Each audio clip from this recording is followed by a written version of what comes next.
Baik, selamat pagi, siang, sore, malam Pak Aji.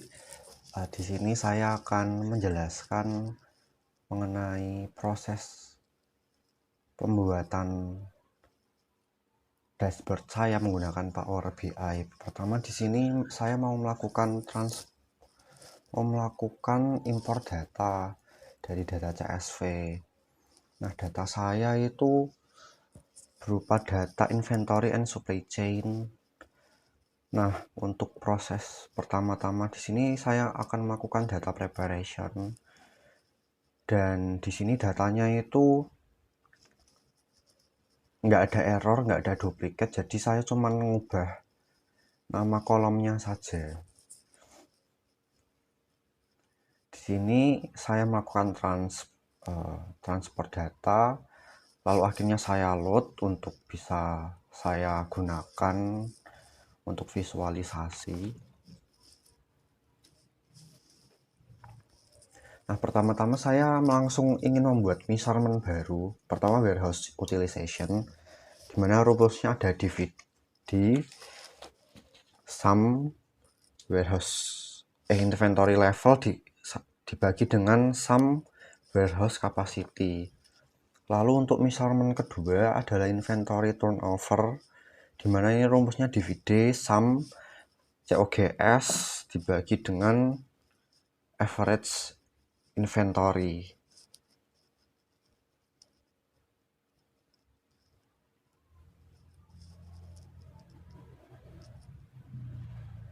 Oh maaf, sum COGS dibagi dengan sum inventory. Average inventory. Lalu untuk measurement ketiga, aku ingin mencari tahu inventory coverage-nya. Itu rumusnya divide sama dengan divide sum pada inventory level dibagi dengan sum unit sold. Setelah measurement saya tetapkan, sekarang saya mau membuat desain tipis-tipis terkait judul dari dashboard yang saya buat. Di sini saya menggunakan judul Inventory and Supply Chain Analysis. Pertama-tama saya membuat shapes-nya terlebih dahulu. Saya memilih kotak, terus habis itu saya menambahkan text box. Untuk shapes-nya saya kasih warna hijau. Lalu ini untuk text box-nya saya kasih warna putih untuk font-nya. Lalu selanjutnya saya menggunakan graphic card untuk memasukkan value dari warehouse utilization, lalu selanjutnya ada inventory turnover dan inventory coverage yang berasal dari measurement atau perhitungan yang sudah saya buat tadi. Lalu untuk filternya ini saya ada dua, ada pertama kategori dan kedua nanti ada region, di mana ini saya bikin modelnya itu pakai drop list. Selanjutnya saya menetapkan warna dan desain dari graphic card serta untuk filternya tadi, graphic filter yang kategori dan region. Warna tema saya ini berwarna hijau. Dan untuk fontnya ini saya masih menggunakan warna putih. Sebelumnya saya minta maaf Pak, ini saya penjelasannya nggak bisa waktu tag karena nge-lag banget ketika tag Pak. Jadi saya izin penjelasannya saya pakai rekaman audio. Kalau pas tag saya ikut rekam audio itu bakal sangat lama saja, dan saya mohon maaf. Di sini saya banyak melakukan cut lalu mempercepat video juga agar bisa menghemat waktu. Nah, selanjutnya ini saya bikin grafik untuk warehouse utilization.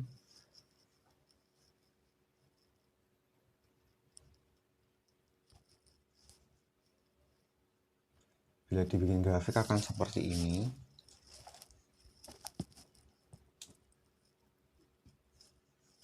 saya mendesainnya agar memiliki shadow juga borders, serta memiliki sisi-sisi yang melengkung.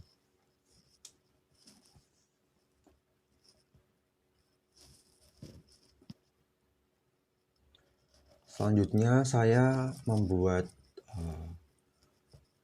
grafik untuk sum of transportation cost by region and category, di mana untuk Y-nya saya mengambil dari transportation cost, X-nya saya mengambil dari region, dan legend saya mengambil kategori.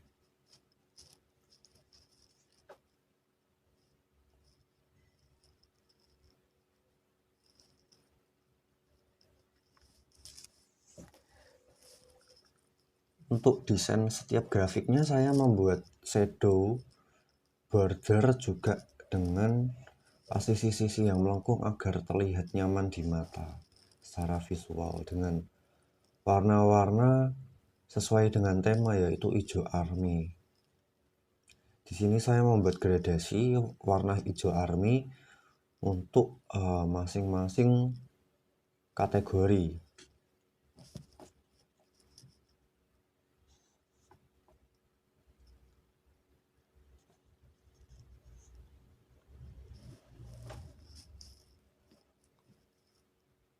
Nah, untuk selanjutnya saya membuat grafik untuk average of lead time by kategori, di mana value yang saya ambil adalah dari lead time average, serta legendnya adalah dari kategori.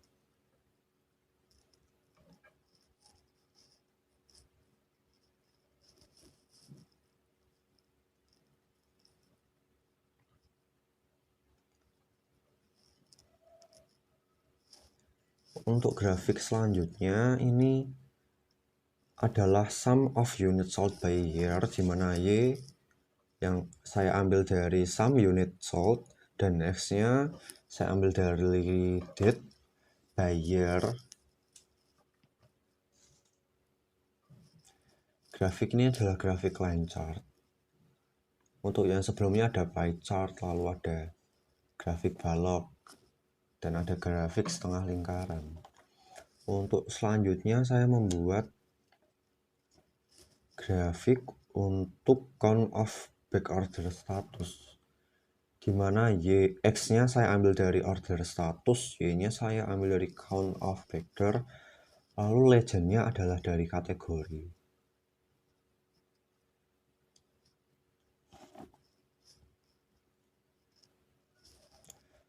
Untuk selanjutnya ini grafik yang terakhir adalah sum of inventory level by category and region. Untuk itu Y-nya saya ambil dari kategori, X-nya saya ambil dari inventory level, legendnya saya ambil dari region.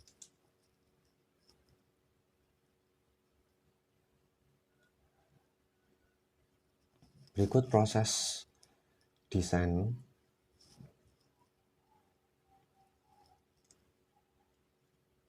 Nah, berikutnya ini saya ingin menambahkan logo gitu ya. Jadi saya udah mendownload gambar, lalu saya tambahkan pada judul, sebelahnya judul, agar terlihat lebih menarik.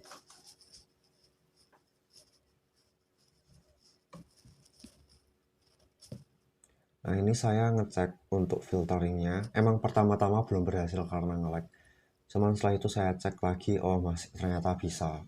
Nggak terjadi error ketika memfilter data. Nah, ini menunjukkan bahwa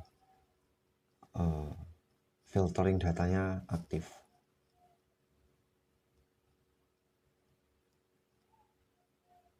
Saya menambahkan label juga agar setiap grafik itu memiliki menampilkan angka atau data.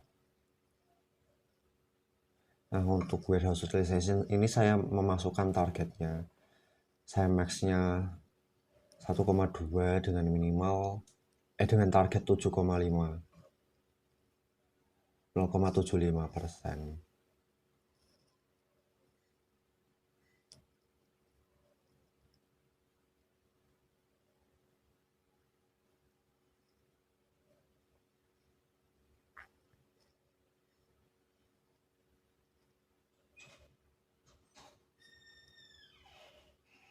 Baik, demikian prosesnya.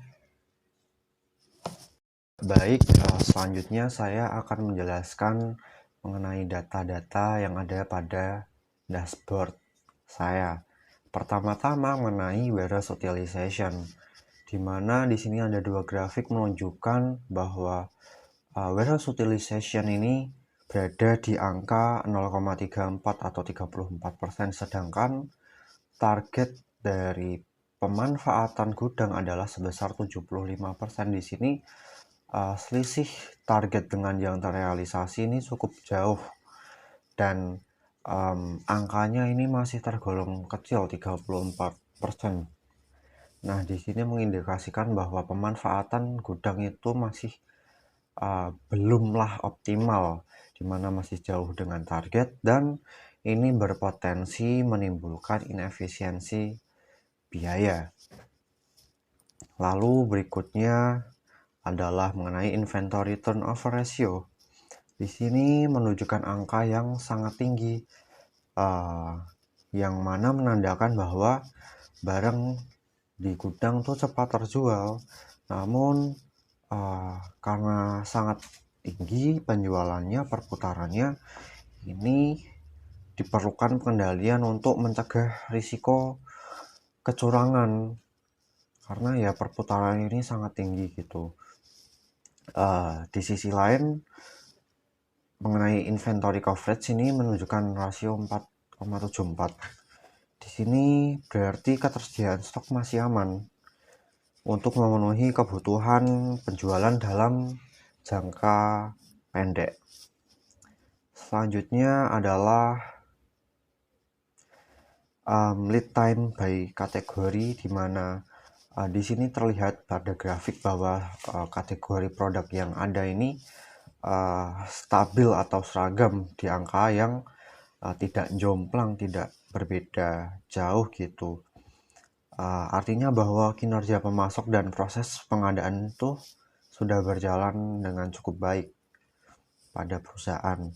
Lalu untuk berikutnya ada distribusi stok antar wilayah.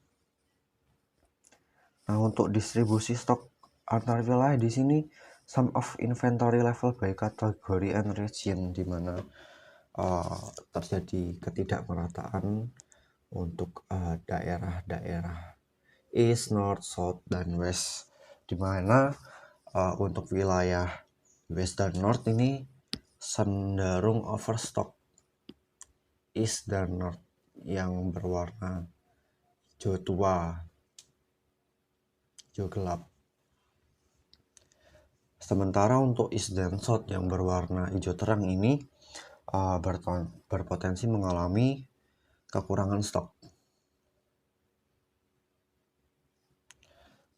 Lalu selanjutnya ini terdapat sum of transportation cost by region and category, di mana pada wilayah tertentu itu memiliki biaya distribusi atau transportasi yang cukup tinggi. Yang paling tinggi di sini ada wilayah West, dan North, daerah di mana memiliki biaya transportasi yang cukup tinggi. Untuk wilayah East dan South ini tidak setinggi dua wilayah tadi. Biaya paling tinggi itu terutama pada kategori produk elektronik dan clothing ya.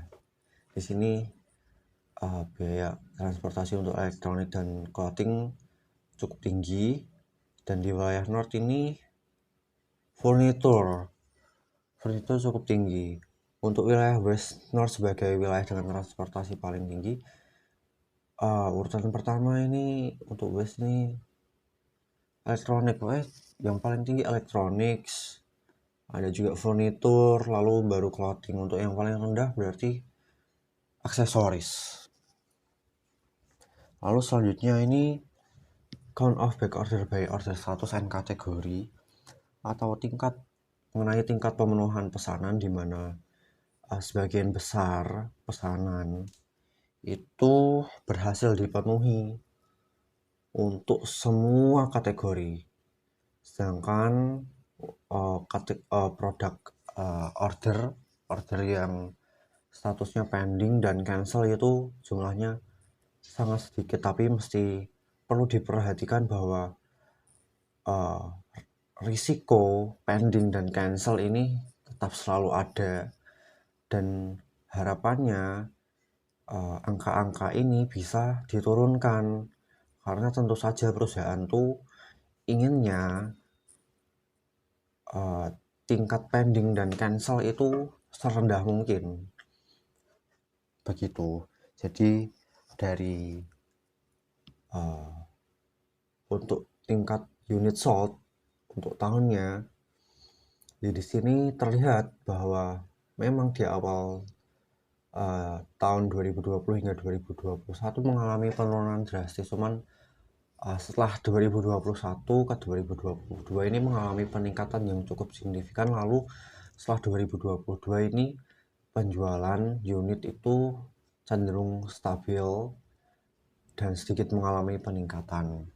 Artinya di sini bahwa demand dari pasar itu pulih, membaik, dan berjalan seperti normalnya.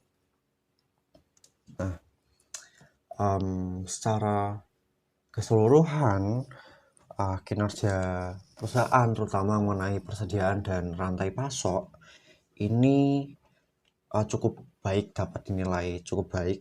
Tapi ya perlu beberapa hal yang mesti menjadi perhatian, seperti optimalisasi pemanfaatan gudang yang masih jauh melampaui target, lalu juga pemerataan stok antar wilayah dan efisiensi biaya transportasi untuk meningkatkan kinerja supply chain yang mesti menjadi evaluasi. Mungkin sekian dari saya. Bila ada kesalahan dalam tutur kata, pembuatan, dan kekeliruan, saya mohon maaf. Terima kasih.